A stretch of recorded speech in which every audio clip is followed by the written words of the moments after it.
Yo, what's up? It's Two Beasts.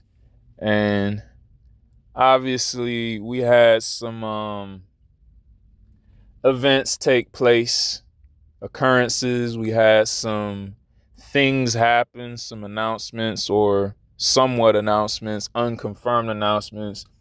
However you want to word it, in my opinion, a crime happened, man.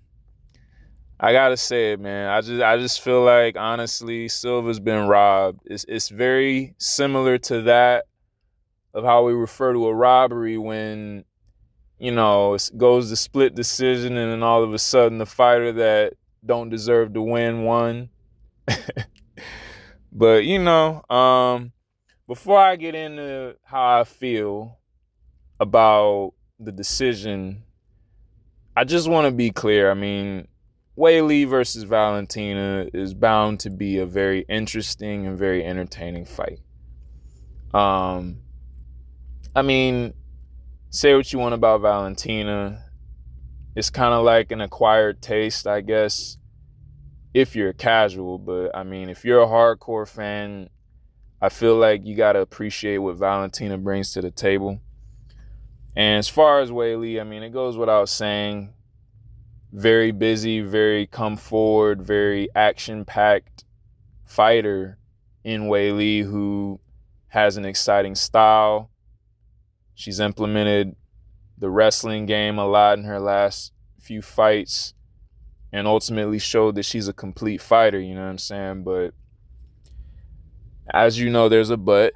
The thing is, man, Weili, I mean, I just got to start with this. If I'm going to lead with anything, I need to lead with this. Weili has had 3 opportunities to capture a belt in her career in the UFC. Her first opportunity was Andrade. She successfully did it. Her next opportunity to capture a belt was against none other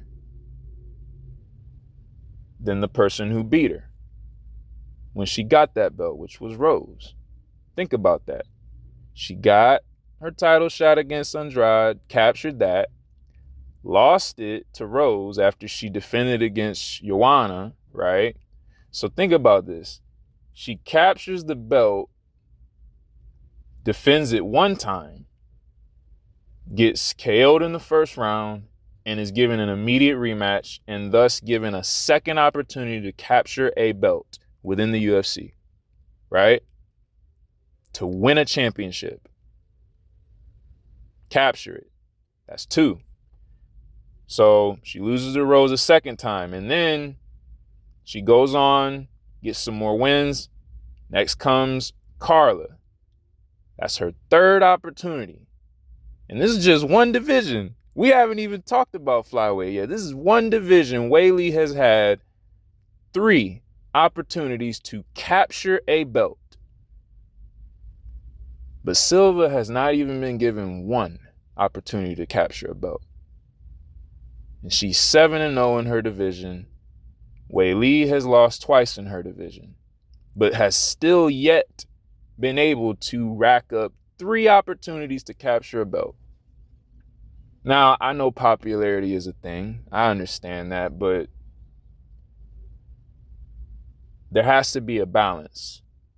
You can't be the most entertaining fighter, go 0-6, and challenge Weili or Valentina for their belts. Molly McCann, perfect example. She, super popular, had a huge following, but she wasn't challenging Weili. She wasn't challenging Valentina because you got to win fights. Winning has to count for something. And the more that you go towards the popularity side of things, when it comes to determining who gets title shots and who gets this, that, and the other, you diminish the value of people going out there and doing what's most important, which is winning fights. You cannot go winless and get a title shot. I mean, the worst example, and people know that I'm a huge fan of her, The worst example of this is Juliana Pena. People lost their minds when Juliana Pena was given a title shot. And she had like a 1 or 2 fight win streak. That was it. And now, Mackenzie Dern, 2 fight win streak. And none of the people she beat was in the top 5. I mean, we got people all around Natalia Silva being given title shots who aren't on the greatest of win streaks. You feel what I'm saying? And it's like, I don't know. It don't sit right with me, man. There's a lot of numbers that go into this stuff, but the number that really don't sit right with me is 4-0. They announced Weili versus Valentina. That's 4-0, bruh. 4 opportunities to capture a title for Weili, 0 for Natalia. You can say what you want. You can say, oh, you're just a huge fan, da-da-da-da. I don't care nothing about that. It's not about being a fan of Silva, man. It's about, I can't stand when, and it's just a little personal for me, when companies go the route of this money as opposed to what's right and what's wrong. You feel what I'm saying? Like, to me, this is a cash grab. I don't see it as anything else, because if we're making fights based on the best fighting the best flyweight should be fighting the best, which is the champion. And then the best strawweight should be fighting the strawweight champion. I mean, hey, at least Verna gets to fight for a title, right? I'm just saying, if I'm Silva's management, if I'm her family, and if I'm her team, I'm pissed as hell right now. And I would feel like I just got a huge slap in the face from the good old UFC. It's 2 beasts.